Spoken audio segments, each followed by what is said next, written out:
Oh snap, Glaze is going live.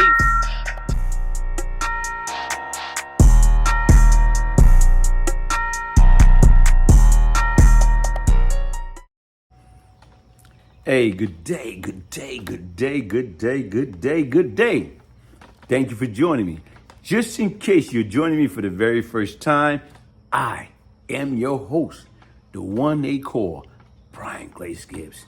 This is my story.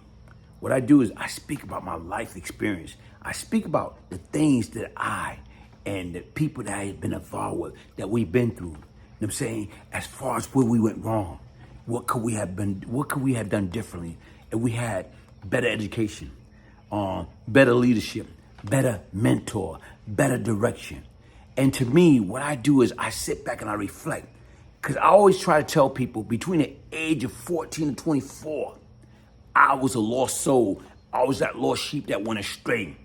And if it wasn't for the grace of God, if it wasn't for the prayer of my mothers, my aunties, and my family members, right now I wouldn't be here today.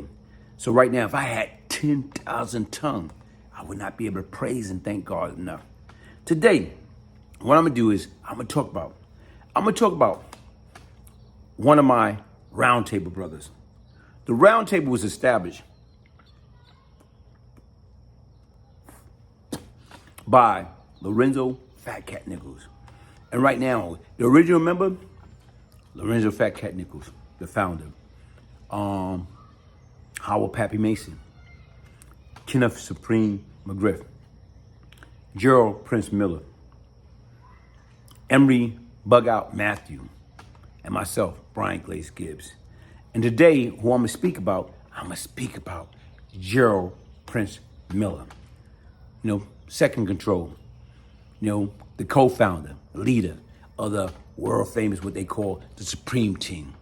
When you hear of Supreme, 50 talk about them a lot. Okay, when you hear about Supreme, okay, what do you say right now? Supreme was a businessman, and allegedly Prince was a killer. You hear about Black Just, you hear about Bimmy, you hear about Baby Wise, Green Eye Born, Nacy, Big Pete. You hear about so many of them. Puerto Rican Righteous, shout out. You hear about so many of them because they had a hell of a team, they had a hell of a group, man. And to me, when you talk about Prince and the relationship me and Prince had, like I said right now, is folks, I did not, I repeat, I did not like Prince. I did not like Prince. And the reason being, based upon a lot of stuff that I heard. And you know what, like I say right now, and some of the things that I heard, I didn't like. It's like I felt right now, Prince let a lot of stuff go to his head. You know, because sometimes people got power, they let power go to their head. They let, you know, because you making money, are you able to say who live and who die? Are you calling shots? You know, you having your way. I know he was in Burger King, but he was having his way. So there's a lot of stuff that he did. And I got wind that certain things that he did to somebody that I like, I didn't like that. So, one time when me and Prince, had to come together to have a conversation because of Cat. We had a heart-to-heart conversation. And I can remember Cat, get with Prince. I don't like him. I don't want to deal with him or whatever. So here it is. We had to have a come-together meeting. And we had that come-together meeting, whereas, you know what? I don't bite my tongue. I express myself the way that I feel, whether I'm right or wrong.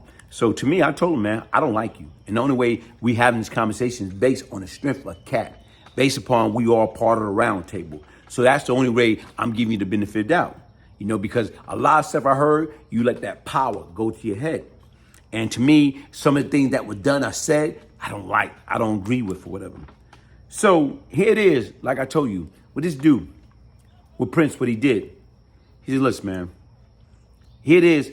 I heard so much of things about you. But who am I to pass judgment? Let he or she without sin cast the first stone. Whoa. Checkmate. Smooth dude.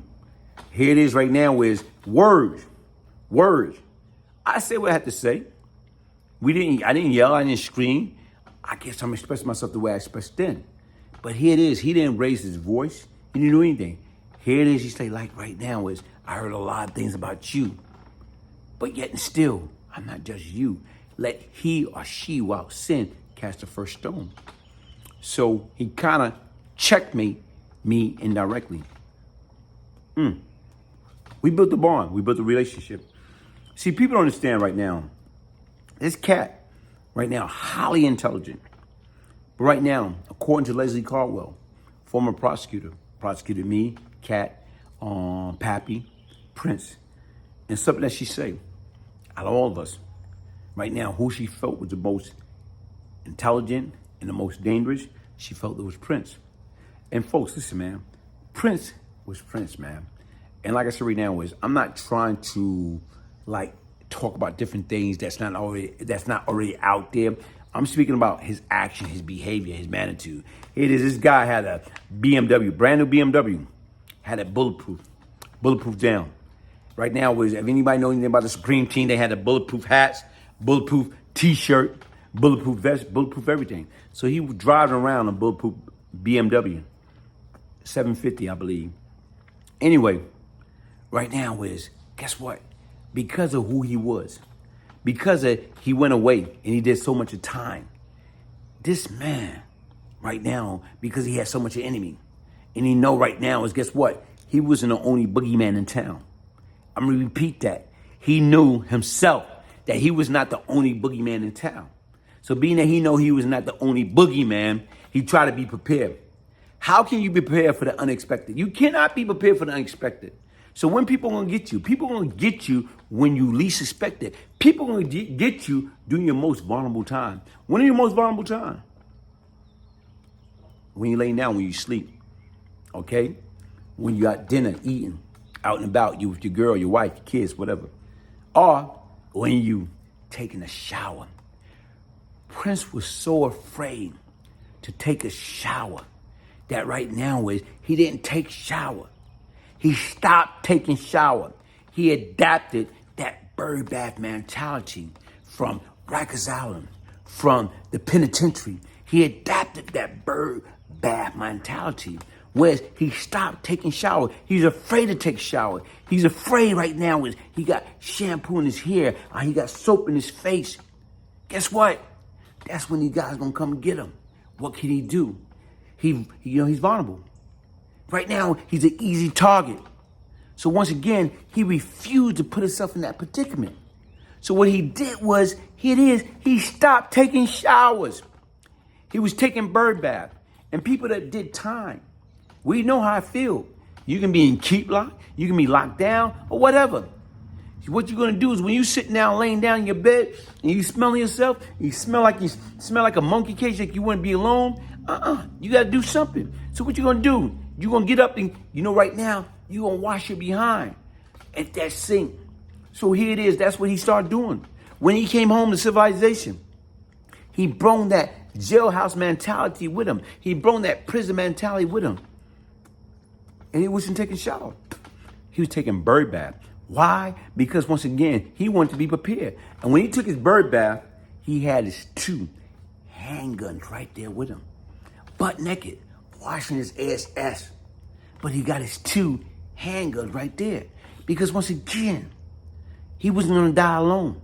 If somebody gonna come in wherever he's at, whether he was in the Baisley, whether he's in the 40, whether he's at some girl house, his house, wherever he was at, right now he wasn't taking no chances.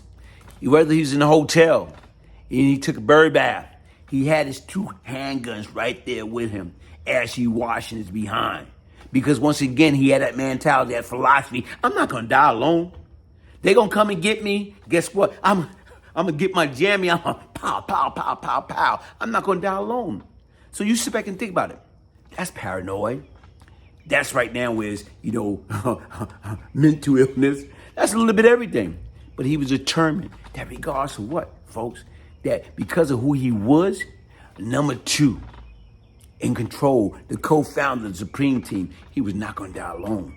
So right now, when he was in the street, he refused, as he got older, to take a shower. He refused. He was scared to death to take a shower. that the only thing he did was take bird bath. But his gun's right there. So if you come, in order to get ASS, you gotta bring ASS. So if you want me, come and get me. But right now, like Scarface, I'm not going out like that. Hey, listen, folks, crime doesn't pay. And what I'm saying right now, look at this. Is that any way to live? That you gotta constantly be on point? That you gotta be that paranoid? You gotta be that scared? That you gotta take a bird bath? You're afraid to let the water go in the shower? You're afraid to close your eyes? You're afraid to, get in the shower? Close that curtain? Because once again, if you open that curtain, you got guys waiting there with submachine guns? Nah, he didn't want to do that, man. So like I said right now, he was afraid to take a shower. Because once again, he didn't want his enemy to catch him with his hand down. So he took bird bath instead. His gun right there. So they come to get him, he gonna light it up. It's gonna be a shootout. They're all gonna die. He's not gonna die alone. Somebody gonna die with him. What type of life is that to live, man? I don't care who you are, what you are, where you're from. The difference is that's a poor way to live, man. Right now, it's easy to do the right thing. It's hard to do it's easy to do the wrong thing. It's hard to do the right thing, man. Hey, folks, listen, man. That's why we got to encourage these kids to do it right the first time. Don't get caught up into that life. Don't be like Glaze Gibbs. You know what I'm saying? Don't be like Gerald Prince Miller. Don't be like Kenneth Supreme McGriff. Don't be like Howard Pappy Mason. Don't be like Lorenzo Fat Cat Nicholas. Don't be like, you know what I'm saying, Puerto Rican Righteous, Ernesto Puerto Rican Pinello Righteous. Don't be like this. No, right now, do it right the first time. Yo, folks, hit that like button, subscribe, share. Peace, love, and prosperity, support, donation. Right now, I'm trying to do good things with this channel, man. If you down with me, you down with BGG, yeah, you know me, get down with the BGG movement. Peace, love, and prosperity. One love. Big day, big day. Went ahead and got my book, Beyond Lucky. BGG, Glaze Gibbs. Signed autograph copy, means a lot to me. For my brother, day one support. Love and prosperity. Right back to you, my boy. My G, my big homie, my brother. Let's get it. Made Media Mafia Magazine exclusive. Mafia Apparel. Making a future in art. Making a difference every day. Still here. Let's get it. Free Meech. Rest in peace, baby blue. Whatever you want to. My name K2, you know what I'm saying, man? Young cat trying to get my life together, man. This right here, a lot of knowledge, man. Strong minded. I appreciate it. Just got my copy of Beyond Lucky by Glaze Gibbs. Thank you so much for sending me my personalized autographed copy. I've had the pleasure of knowing you for a long time, so I'm really excited to get to know some of your stories and what made you you and how this redemption came about. I know you're a changed man, and I'm looking forward to seeing the whole process of how it happened. Thanks. Have you checked your tire pressure today? I don't have a flat. Have you checked your blood pressure today? No, I don't feel sick.